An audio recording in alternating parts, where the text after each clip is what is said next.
আছে। হ্যালো, আমরা যাব পুরী, সেই জন্য আমাদের ব্যাগ প্যাকিং হচ্ছে। এদিকে কেশব তো ঘুমিয়ে পড়েছে, সন্ধেবেলা একটুখানি সুজি খেয়েছিল, তারপর ঘুমিয়ে পড়েছে। আর ঠাম্মিরাও গেছে অন্নপ্রাশন বাড়ি, সেই জন্য ওর মন খারাপ, কাঁদতে কাঁদতে আর কিছু খাওয়া হয়নি, ঘুমিয়ে পড়েছে। তোমাদের দাদা ব্যাগ প্যাক করছে। ঠান্ডা লাগিয়েছো নাকি? না না, ঠান্ডা লাগায়নি। তোমাদের দাদা বলছে তোমরা শুধু এক ব্যাগ কি খাবারই নিচ্ছ, কেক, পেস্ট্রি, বিস্কুট। এই ব্যাগটাই যাচ্ছে শুধু চিপস, কেক, বিস্কুট, চানাচুর, সব রকম খাবার যাচ্ছে। আর এটা এখনও ব্যাগ প্যাক হচ্ছে। আর এই যে কেসব ঘুমাচ্ছে। তো আসলে বাচ্চা আছে তো সাথে, আসলে দেখো কি করব বলো, ছোট বাচ্চা আছে, এবার ও কখন কি খেতে চাইবে, তাই না? এবার ট্রেনে সব সময় ওই খোলা খাবারগুলো কিনে কিনে খাওয়ানো তো ভালো না, সেই জন্য ওই খাবারগুলো আমি কিনে নিয়ে এসেছি, যে ওই ব্যাগটাই থাকবে। তারপর তো কেটলি, বোতল, সব রকম স্টিলের বটল, কেটলি, এই যে এগুলো প্যাক হবে, সব যাবে। তো সব প্যাক ট্যাক হয়ে যাক, তারপর তোমাদের আবার দেখাবো। এখন তোমাদের দাদা প্যাক করতে শুরু করে দিয়েছে।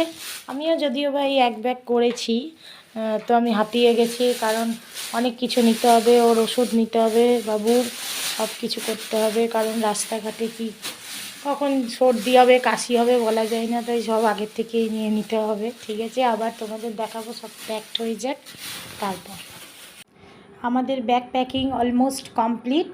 তো আসলে আমাদের এই যে ব্যাগগুলো দেখায় প্যাকিং করা, ব্যাগগুলো প্যাকিং করেছি, এই যে ব্যাস এই 3টে ব্যাগ আমরা প্যাক করে নিয়েছি, এই 3টে ব্যাগই যাবে।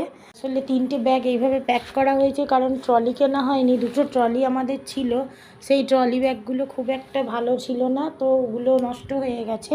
তারপর বাবু সোনা হওয়ার পর থেকে আর কোথাও বেড়াতে, কেশব হওয়ার পর থেকে আর কোথাও বেড়াতে যাওয়ার সেরকম হয়নি। একবার দীঘা গেছিলাম, তো তো সেরকম লাগেজ নিয়ে যায়নি, তো ছোটো ছোটো ব্যাগেই চলে গেছিলো। ও ছোট ছিল আরও, এতটা লাগেজই হয়নি তখন। তারপর আর ভেবেছিলাম ও একটু বড় না হওয়া অবধি কোথাও বেড়াতে যাব না, তো হুট করে একটা প্ল্যান করা হলো যে পুরী যাব। তো সেই জন্যই কোনো ট্রলি আর কেনা হয়নি, ওই ব্যাগ যা ছিল বাড়িতে ওইভাবেই প্যাক করে যাওয়া হচ্ছে। কালকে আমাদের ট্রেন আছে, ভোর 5টার সময় বাড়ির থেকে বেরোতে হবে, দুর্গাপুর থেকে হাওড়া যেতে হবে আগে, তারপর ট্রেন আছে, তারপর যেভাবে যাব যতটা পারি তোমাদের সাথে শেয়ার করব। ঠিক আছে, তোমরা সবাই ভালো করে থেকো। সবাই দেখো ঘুমো করছে, ও এখন ঘুমাচ্ছে। তোমাদের দাদাও কাজ করছে, একটুখানি কাজ এগিয়ে রাখছে, ওর কোটের কাজ। তো আবার পরে দেখা হচ্ছে, গুড নাইট। এখন বাজছে 11:15। টাটা।